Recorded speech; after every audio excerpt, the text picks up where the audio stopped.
So you know how a lot of people want to like make it into Hollywood so they can work on a big set? Man, these dudes are shooting on their iPhones nowadays. Now, I'm not going to call this one the first movie to shoot on an iPhone cuz Tangerine clearly did it years prior. Before that, my mama was shooting on hers. But in terms of how they use such Apple product and, how they create this psychological thriller and the way that it's told, I personally would give it a rent it for a couple of reasons. Let me explain. So I'm going to go about spoiling it chronologically, just so, everything makes sense, because there was a lady sitting next to me who was still thinking that the character was crazy the entire time. Oh, no. But in fact, the director himself even tells you that she's telling the truth. He just, manipulated the movie and shot it on an iPhone to confuse you. She was telling the truth. And I went and sort of made the beginning of the movie more ambiguous so that you would ask this question. But I'm here to answer it. You see, the main woman that we're following, her name is Sawyer. She's played by Claire Foy, who, if you haven't heard the news, she was actually paid less than her co-star for The Crown.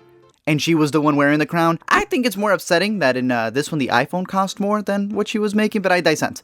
See, early on in college, this chick wanted to become a doctor, but she ended up in Boston taking care of Josh from the Blair Witch Project's dad until he passes. Problem is that dudes nowadays be creepers, and he begins stalking her since he believes it's his dad's will. She says no good. He then goes hunting, and suddenly Matt Damon appears to help her set up a restraining order and tell her that she can no longer have any type of social media.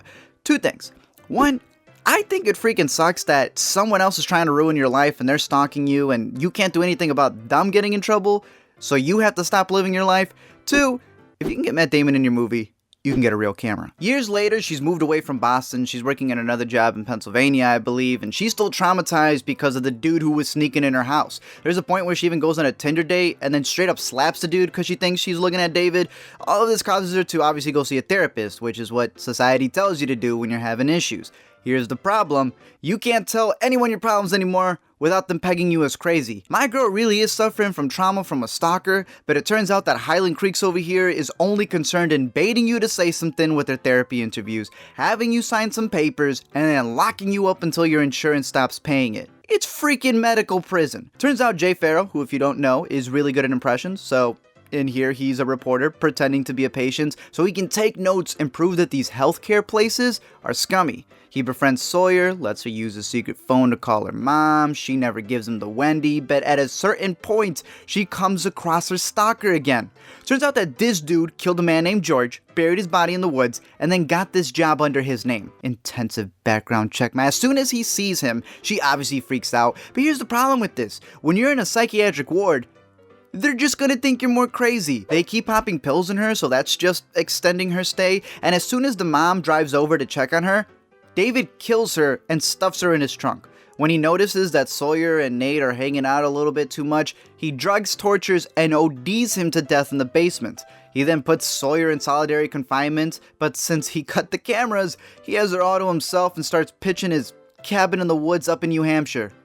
Oh, hell no. Now, this is why he shoots on the iPhone, in my opinion, the director. It kind of gives you that, stalker feel, the view of someone creeping on you through their phone. At the same time, Soderbergh says that he loves being able to put the camera anywhere since it's so small.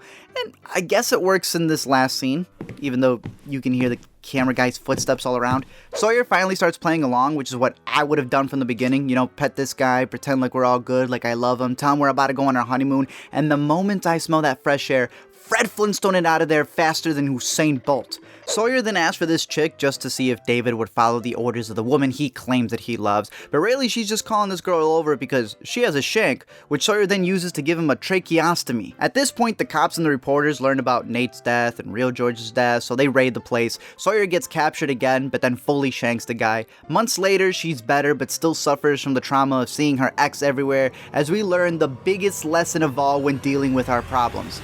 Just don't go to the doctor. That'll keep the doctor away.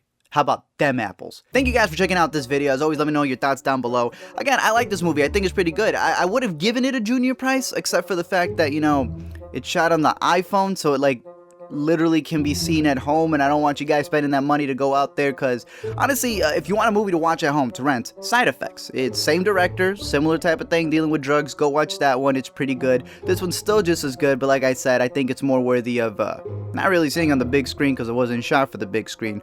Other than that, let me know your comments down below. Don't forget to comment, like, and subscribe, and I'll send you your own pack of Oblixa.